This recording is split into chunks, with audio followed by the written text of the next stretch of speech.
ating mga panauhin, siyempre. At sa lahat ng mga dumalo ngayong hapon, babasahin ko lang po ano nga ba itong sama-sara natin. Ano ho? Isang bagong putahe, sabi ng iba.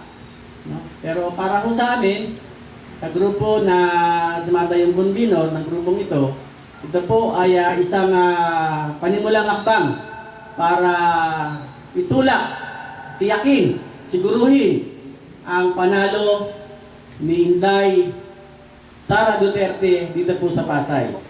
Kaya po natin simulan ito pong sama-sara na ito. Kung nakakuha ng 82,000 na boto si Digong noong 2016 sa Pasay, titriplehin, gagawin natin ilang ulit na malaki ang bilang na yan para tiyakin ang panalo ni Bibi Sara dito sa ating lungsod. Kaya ba natin gawin yun? Kaya, okay. So, siyempre, lahat ng kaya, may mga eksaktong dapat gawin para mangyari yan. Hindi pwedeng sigawan lang tayo rito.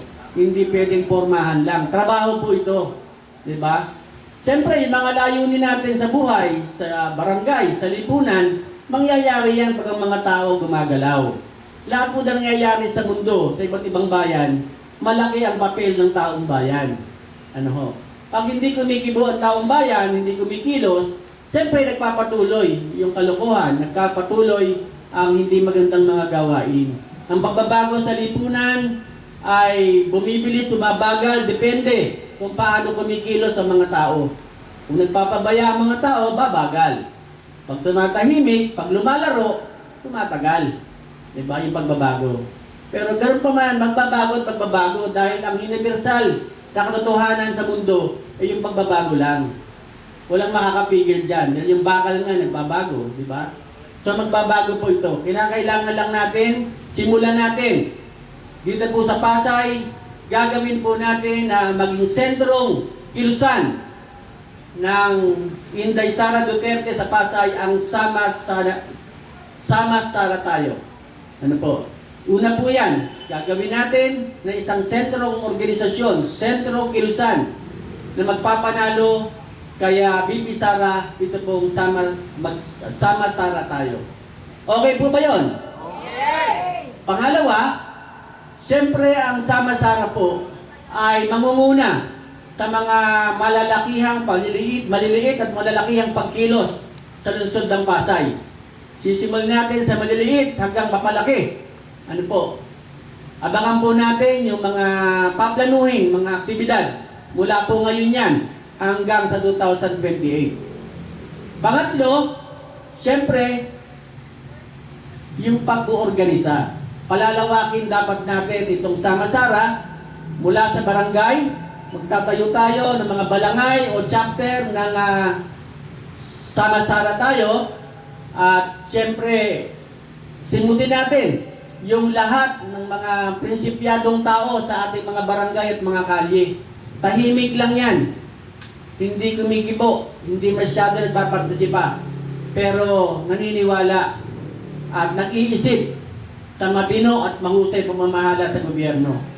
Kaya lahat po tayo may tungkulin na organisahin sila, tipunin, pukawin natin sila na sumama sa sama-sara tayo. Dahil dito natin sisimulan ang unti-unti at malawakan, libo-libo, laksa-laksang pag-organisa dito sa Pasay. So, yun po yung isang malaking hamon sa atin. Ano po? Sa barangay level, itatayo ang mga balangay o chapter at magdadalaga tayo ng mga zone leader sa bawat zona at siyempre, pauunahan niya ng ating mga convenor.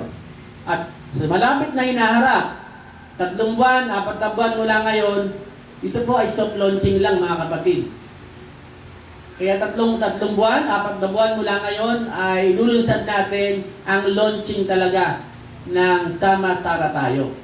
At inaasahan natin dyan, nakasama na natin ang ating pambato, ang pambato ng bayan, ang pambato ni Digong Duterte, ang kanyang anak, na pag-asa ng ating bayan para mapaayos, maiayos muli dahil nagkakagulo sa lahat ng larangan, sa lahat ng opisina ng gobyerno. Hindi mo na malaman sino pagkakatiwalaan mo. Ano po? So napakahalaga ng ating gawain ito para sa pagsusulong ng pagpapanalo ni Inday Sara Duterte sa 2028. Pwede po ba yun? Okay, ito pong ating Inday Sara, sama-sara tayo ay umpisa na po natin mamayang gabi. Bukas, sunod na araw, araw-araw dapat 2028 ang ating nasa isip. Hindi natin pwedeng pabayaan, hindi natin pwedeng ibagsa walang kibo yung nangyayari sa bayan natin. Ano po? Nasa balikat po natin, nasa mga kamay natin, kung ano ang gusto natin klase ng gobyerno. Alam naman natin na matinong gobyerno. So kailangan lang po natin magsama-sama, mag-organisa at kumilos po tayo para din po sa ating lungsod ng Pasay at sa ating bayang Pilipinas. Yun lang po at magandang hapon sa inyo lahat.